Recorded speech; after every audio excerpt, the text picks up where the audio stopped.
All right, Hinch, good to see you back at Milwaukee, brother. I did a story last week after the Fontana race and about Pancho Carter, Lee Koonsman, Merle Benthausen, guys that got hurt driving cars, and the first thing they said was, when can I race again? That was the first thing you said.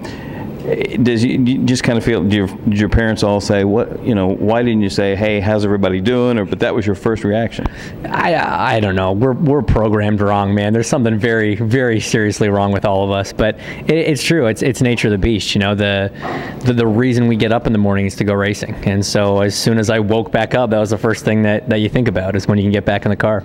The other thing you said that was interesting in your press conference a few weeks ago was, it just helps so much to know you had nothing to do with it. I mean, it doesn't make you feel any better, but it does mentally, because you're just a passenger hanging on. Yeah, for sure. That and the fact that I was hit hard enough that I don't remember it probably helps a lot too. And I'm one of those guys that's very hard on myself when I make a mistake. If it's another guy hitting me or something else happening, that's racing. I get over that. But if it's something I'm in control of, for sure, I'm harder on myself over it. So knowing that it was nothing like that, it does make it easier, for sure.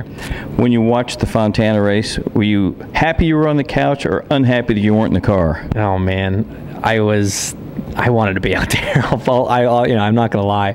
It was madness. It looked absolutely insane, but it looked like, it was a hell of a race. It would have been fun to be part of it, and I'm just glad everybody, walked away fine at the end of the day.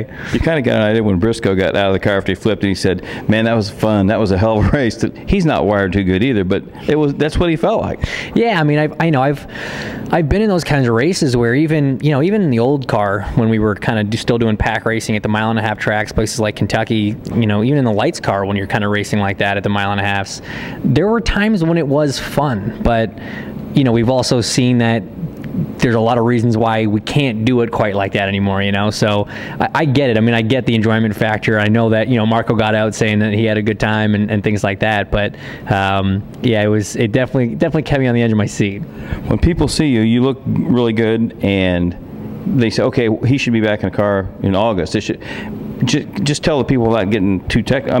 There's just one more surgery, and then you can really start hitting rehab hard. Yeah, exactly. The training and everything ramps up really after the next surgery, and that's the big thing. I've lost 15 pounds, and it's 15 pounds of muscle, and unfortunately, you need every single one of those pounds to wheel an IndyCar for a full race distance. So, I might look fine walking around here, but it's a lot harder to drive an IndyCar than it is to walk around the paddock. And so I've got to make sure that physically I'm where I need to be, so that I'm not wasting the team's time and wasting test days. And I need to make sure as soon as I get back in the car, we are already at 100%, because test days are so limited anyway. I don't want to waste one kind of getting back up to speed. I want to make sure we can hit the ground running.